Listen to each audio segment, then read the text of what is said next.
name is Gavin Tuckey. I am in my second year at St. Cloud. I am a secondary social studies education major, and I'm from Elk River.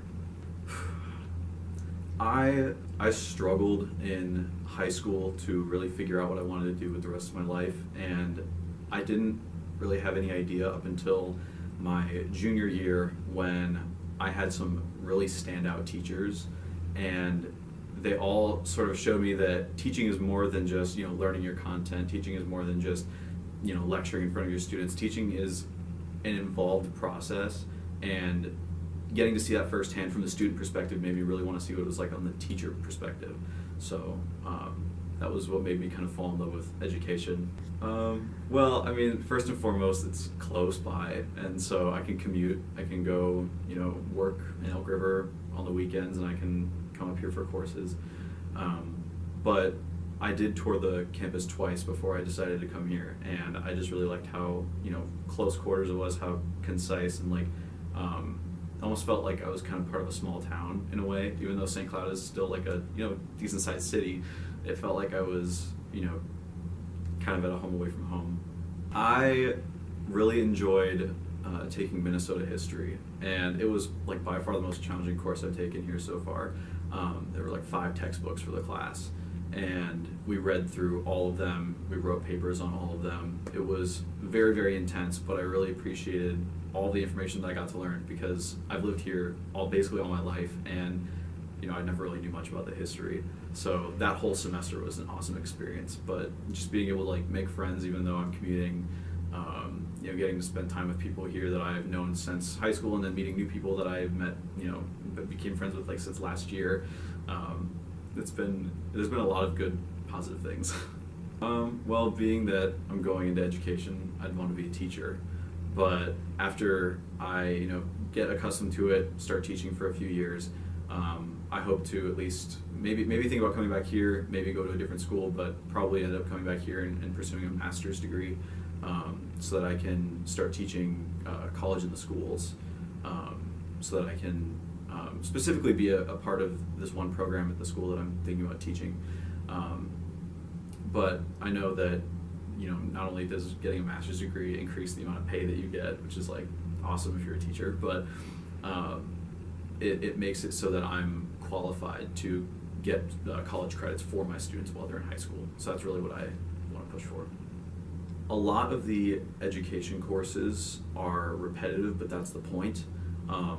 It's so that you can really understand on a molecular level, as well as on a grand scheme level, how you as a teacher will impact the lives of your students, and how the lives of your students are going to impact you as a teacher. Because not only do you have to make sure that they're learning the material that they need to learn so that they can graduate and so that they can go and pursue a career. And I know in social studies the big deal is so that they can engage in the grander civic scheme, I guess, of this country.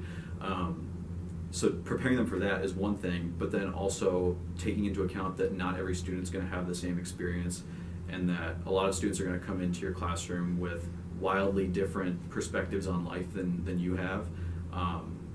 So being able to put yourself in a headspace to receive all that information and process it and understand it is a huge thing. And then obviously you have your content area as well, which I'm assuming that if you're going into education with a specific content area in mind, that you enjoyed that in high school or in middle school, or maybe you really didn't like it. I know social studies is my worst subject in high school, and now I'm going to end up teaching it. But sometimes it's those experiences that motivate you to be the change and be the individual that maybe convinces someone down the road, a student of your own, that your content area is valuable.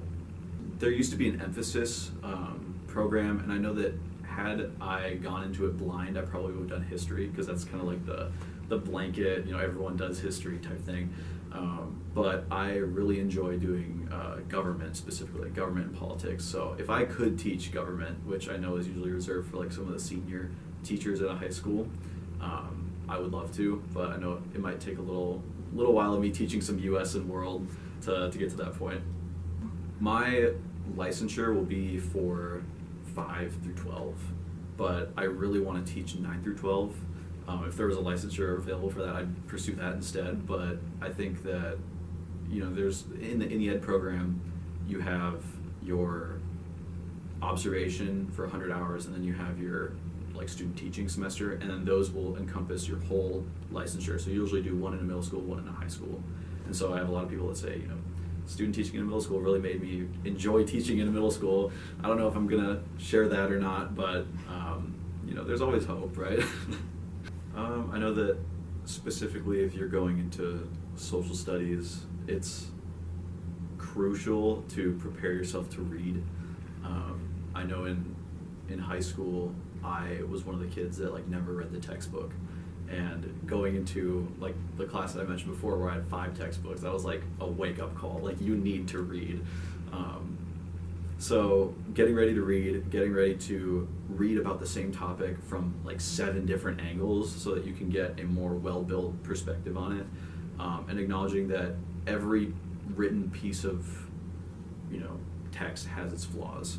The author's always going to have some sort of agenda, some sort of perspective, some sort of bias, and recognizing that is a key to this great field of social studies that covers so many different content areas. But that is like my number one thing. Like, get ready to read, because you will need to.